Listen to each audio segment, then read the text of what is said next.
A little while ago, I don't know if you remember, I did a little video on the Osmo Action 3 that I said the focus issue was no good. Well, I contacted DJI and they allowed me to send it back. 10 days later, here we are, and we have a box from DJI. We're Mark and V, and this is our adventures. Let's get this open and see what's inside. Well, that's interesting, isn't it? There you are. There's a brand new Osmo Action there.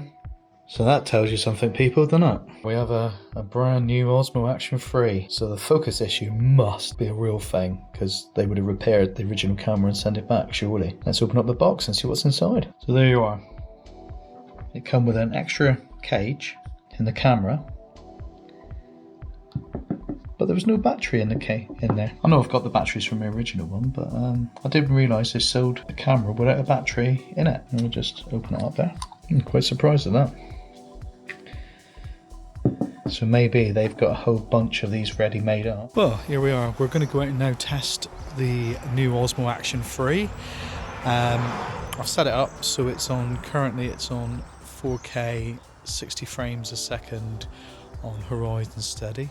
So let's see how it goes on. I'm going to compare it to the Osmo Action 1, and we're going to go out and just have a little bit of a walk and have a look at a few things. If you remember, I did my first video about the focus issue, so we're going to sort that out now. I saw earlier that DJI have replaced this camera quite happily. There was no issues at all with replacing it, and it took about 6 days from me sending it to me receiving a new one. So that's not bad, from UK to Holland.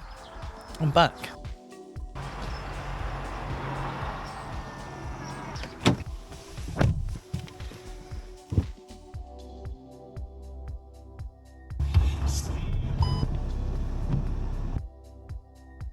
Okay, right. So what I'm going to do now is we've come up to the top of a place called Kit Hill, and I got the Osmo Action 1, which is this camera here, and then the Osmo Action 3. The Osmo Action 3 now is on the latest update, on the latest firmware, and we're running both at 4K 60 frames a second. The Action 3 is on Horizon Steady, and the Action 1 is on Rock Steady. So we're going to compare them now. I'm hoping that the cameras, it was a focus issue before that was the biggest issue. It was a little tiny bit soft. So I'm holding the camera now probably about 12 inches from my face, about maybe 18 inches from my face. So we'll come back a little bit so you can see. I mean, is there a focus issue now? I don't think there's going to be. I've had a little look at some footage already, and I'm quite impressed already with it.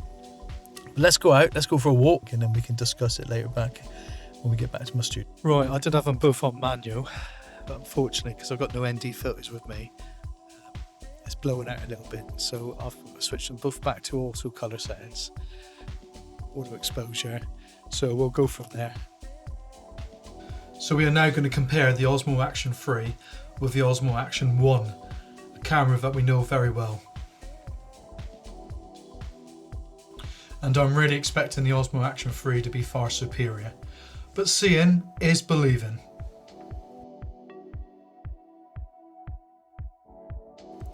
And of course you'll have seen Kit Hill before in his previous video when we came up with the drone.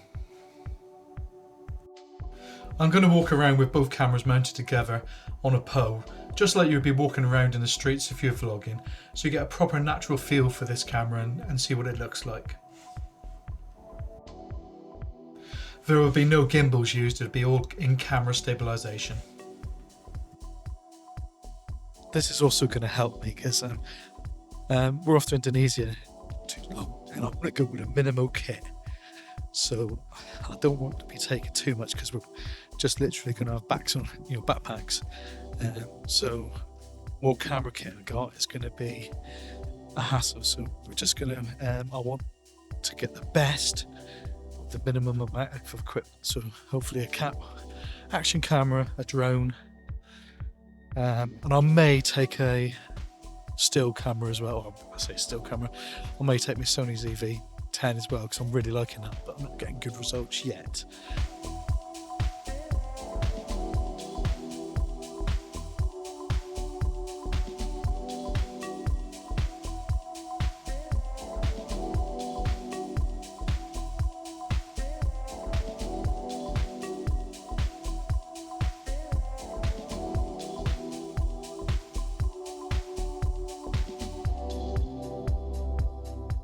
Be interesting as well to see what the sound quality is like. I've just bought the DJI mic system. I'm not really trying it yet, so we will be trying that at a later stage. But this is the sound quality coming from both cameras. I'm hoping, on the whole, it's going to be pretty good. Well, I don't suppose there's going to be too much difference between the two cameras really in this sort of use. I would hope that the Action 3 is going to look a little tiny bit better. Stabilisation might be the key thing, because obviously I'm walking handheld, there's not a gimbal in use. And you see my shadow there, so you know, I'm just walking normally. I'm not trying to do heel to toe or anything like that. This would be just like you would be if you're vlogging, wandering around the streets, when you don't want to look too silly. Mind you, we all look silly when we're talking to cameras, don't we? So there is that. Well, I'll turn around and let's pull him out a little bit so he's on an extension. Also interesting, you know, there's a little tiny breeze up here. Is there any wind noise on the cameras at all? However, I'm using DaVinci Resolve, and there's a new plugin, new feature in DaVinci Resolve called voice isolation. Can't speak, it's a bit cold. And that makes a hell of a difference. So if there's any noise, I'm going to show you the voice isolation as we're showing you this video. I'm hoping that filming lots of different things like these branches, for instance, will give you an idea of how good the focus is. I also think the wire fencing would be another good thing to look at. It certainly will show if the focus is soft or not, won't it? From what I'm seeing though, I'm thinking it looks very good. I've obviously used colour correction on the D-Cine as well, and this is what it looks like without, and this is what it looks like with, as most of it is.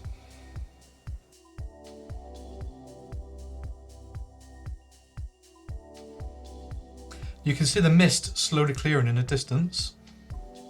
I think we're in the last throes of winter now, and hopefully the summer is going to be amazing this year, with lots of camping and lots of events.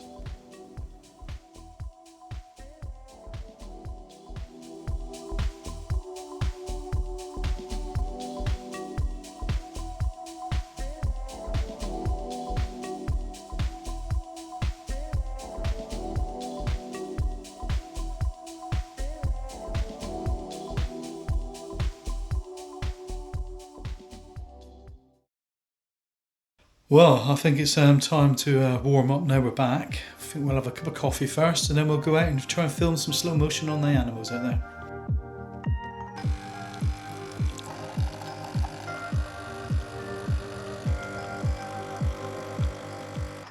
And I better get V1 as well, won't I? Oh, she's going to shout.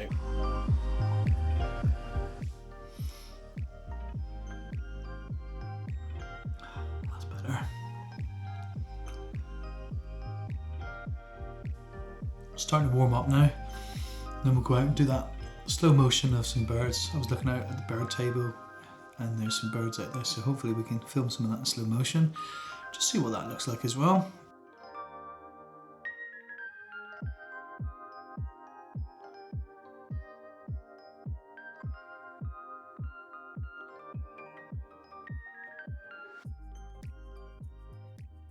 Well, so here we are now back in what I'd like to call my studio, my office, whatever you want to call it, my room, my spare bedroom.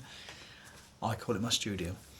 Anyway, so this is the quality when you're sort of like filming in this sort of situation. And I've got both cameras still going. Obviously the 1 is there and the 2 is there. So hopefully this has given them both a real good fair chance of comparison. I'm really enjoying using the 3. I've set up some presets now, so I've got 5 presets on it, which are starting to feel quite comfortable working between them, and I'm hoping it's going to be the ones I'll use. I've got 60 frames a second, 30 frames per second, HDR, slow motion. The first three, or the 60 frames and the 30 frames, are on manual settings with auto ISO, and the fifth setting is on a 60 frames per second with auto exposure and auto white balance. So hopefully, you know, in a situation where I need it, I can just switch over very quickly. That's my thinking, and I'm hoping it's going to work when I am doing videos, when I'm out doing vlogs and whatever, and I want to be able to change quickly. So that's what I'm hoping. Like I say, I've bought some ND filters as well, because it blew out using the manual settings when we were up on the moor just now. It was blowing out and I couldn't do anything about it, so I had to turn to an auto setting. So all that was auto, so there was no ND, so that's a shame. I didn't take the ND filters with me because I didn't think it would be a fair comparison at this stage with the old Osmo 1. Action 1, that is. So now the last thing I'm going to do is I'm going to try and download some prints again like I did last time, so we can just compare the two, and hopefully there's been a thorough comparison. We are on decently on both of them. Obviously this one's 10-bit and that one is 8-bit. I'm hoping there's going to be a substantial difference in the footage and you're going to be quite happy. You've seen HDR, you've seen slow motion, you've seen landscape shots, we've seen sat in the car talking, seen me sat in the kitchen making a coffee. I've tried to give it a few different types of scenarios, so hopefully as we've gone through this video it has been a really fair and honest review. I am really liking the camera. I took the original one before I sent it back to Cyprus and I found it so good to use, really did. I love the magnetic base. It just, I've bought a few extra now, so I've got a Gorilla Pod, it just goes on there. I've got one in my car, it just sticks to it straight away. It is brilliant. It's just so quick to move things around, and it makes you want to use it more. I'm hoping that and my drone will be literally all I use. I've got a 360 camera and I'm doubting whether I'm going to be using that much anymore, but we'll see. I'll take it with me because I have used it before for some 360 footage. I'm not sure if anybody really likes 360 footage anymore. I think it was a quick fad. I mean, I don't know, tell me. If you like 360 footage, tell me, because I'll carry on doing some. So that's that. We're going to move on now. I'm going to go online, download some of these sheets like I had last time, so we can just compare. Okay, this is a camera calibration sheet which I've put on my monitor. I've got both cameras sat side by side. Again, I'll show you what they look like. I'll just take a little bit of video from behind. You can see this is how I'm filming at the moment, so we can give the fairest comparison. And make your own mind up. I haven't seen the footage yet, but I'll overdub when I've done the footage so I can have a look and I will give my opinion then. Well, this is future me looking back at the footage and all I've filmed so far, and I think I've got to say that I'm pretty impressed with the Osmo Action 3 this time round. The footage is a lot clearer, the focus is a lot sharper, and yeah, I love it. I think it is a great camera and I will certainly be using it a lot more. Well, I'm not going to test the camera in the car, and this is another thing that I do. So I thought, how can I test it best? I thought what we'll do is we'll use a bit of the hyperlapse feature and see what that looks like. So I'm going to go for a little drive now, and we'll use the hyperlapse and see what that looks like.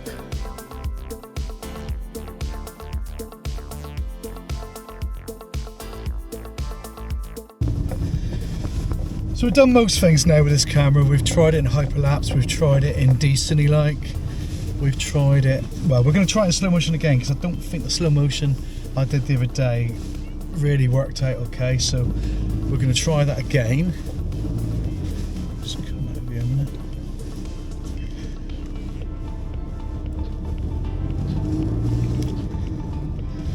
So we're going to try slow motion again in a minute with the birds. I did it with the Osmo Action 1, but I didn't do it with the 3. I forgot to turn it on, so I'm going to do that when we get back. So what I'm doing now is I'm filming it in that is 4K 60 frames a second, and it is on manual mode and auto ISO, but we're going down to normal colour, not decently like. I want to see what the difference is, how good the normal colour is. This is going to blow out, I'd imagine, at times because I've got no ND filter on it. We'll see what happens. And I'm trying to decide, do I use decently like on the forthcoming trip that we're going to Indonesia and colour grade, or do I opt for the easier option and go for normal colour and just leave it like that? Is that a better way to do it? So I'm gonna see what the colours look like now, and well, you'll see it as well, won't you? And hopefully that's gonna make my decision a little bit easier, and maybe even you will look at it and you make a decision anyway. But while we're driving back, let's talk about the camera.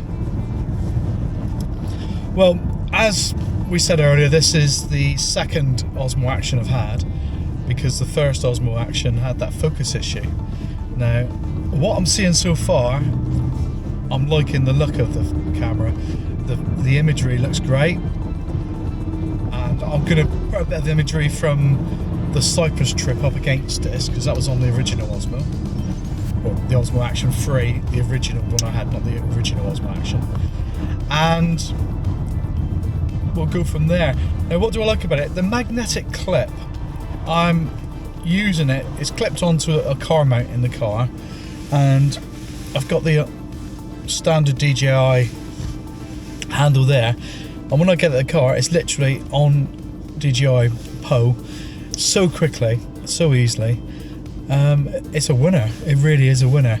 I bought some ND filters, I haven't tried them yet. I would like them to have been magnetic, I think, and I know you can get some, but I was unable to get them in the time frame I wanted, so we missed out on that. Unscrewing and rescrewing the lens in all the time, I think, is a little bit possible of an issue. That little O-ring in behind may get damaged. I don't have any spare O-rings. I may look to see if I can get a couple of spare O-rings before I go away, just in case. I think that's the one point that could possibly fail. Will it? I don't know. You know, I'm just thinking out aloud. Okay, so the battery ran out on the way back, and we were on standard colour, but we were on manual exposure. So we're in the sun now, so I'm just trying to see the camera. I've switched it over to auto now, and I'm just going to see what it's like. But what we're out here for is we're actually going to do a test of the slow motion.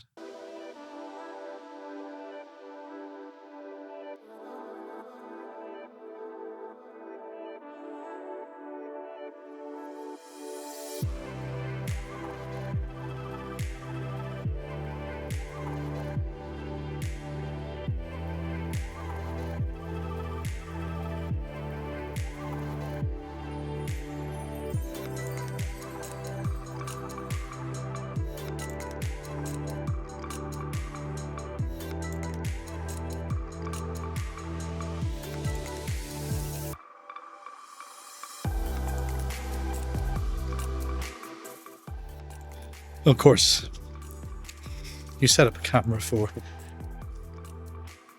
to go to slow motion to get some birds, and there's been birds on the bird table all morning feeding, bird table on the bird feeder feeding, and as soon as you put the camera over there, they all disappear. We did manage to get a little bit of footage. Well, there always has to be one last bit that you forget to do in it, and this time I forgot to do the HDR. So I'm just going to walk around the garden bits with a bit of shadow, a bit of light. We're going to see what it looks like. This is a new feature on the new firmware, so I'm hoping it's going to be pretty good. And who knows, it might be the perfect solution. reading up about it, they say it's really good for sunsets and sunrises.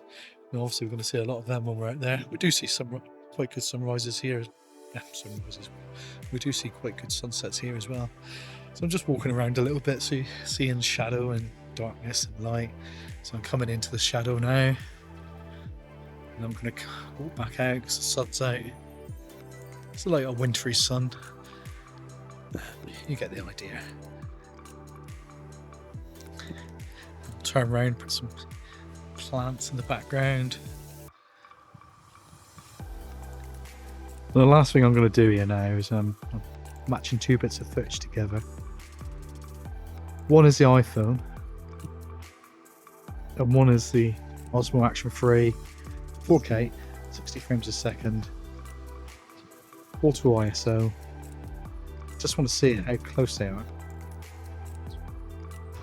But looking through the screens, the sky is looking far darker on the Osmo Action than it is on the iPhone. So it'll be interesting to see what they look like actually on the screen. So we've tested the camera out now since we've had it back over the course of a few days.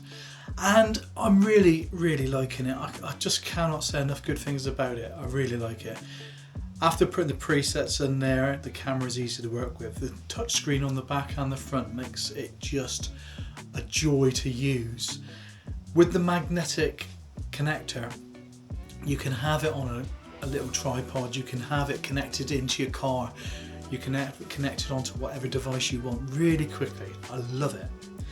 Now as for the focus issue that I had before, I don't think there is any issue now. I can't see anything. It's at the new firmware. Now was it the firmware, or was it the fact that DJI did know they had a few issue cameras at the beginning? Mine was one of the first cameras, the first one, so that might have been the reason. Anyway, Kate, you saw it, you saw me open it. So we've taken it out, we've tried it on manual mode, we've tried it on auto mode. You can see the footage. We've tried it on HDR, we've tried slow motion, we've tried time lapse. We've tried everything we can think of that we're going to use for the next coming weeks when we go away. And I personally think, after looking at it all, I don't think I'm going to colour grade while we're away. I'm going to cheat. Is it cheating? I don't know. What do you think? Is it cheating? I'm going to carry on and use standard colour profile because I was looking at the colours when I was driving back in the car, and I thought that was great. The greens were really green, the blue was really blue. That's all you want. I love the camera. I can't say any better than that. If you're thinking about one, I've had the GoPro and I've had the Osmo Action 3. Up until it got replaced, I would have said the GoPro was probably the better camera, but now I think the Osmo Action 3 is the camera to buy. If you want to go out, you want to use it near water, you're going to be a bit rough, you're going to be running around, you're going to be doing stuff. It is the ultimate action camera. And all the footage you're going to see in the next coming weeks is going to be coming from this camera. I'm actually filming, this is the camera I'm filming on now. Anyway, if you've enjoyed this video and you thought it was informative, giving you any inclination to buying one, or maybe it's made you decide you don't want to buy one, you know, you never know. Give the video a like because at least it might have helped you out. And consider subscribing to the channel. Like I say, we're off to Indonesia in just a couple of weeks now. And after that, we got the crafter build as well. You'll be seeing a bit of that beforehand and a lot more of it afterwards. And we'll be camping. Been going all around the UK, camping, going to VW shows.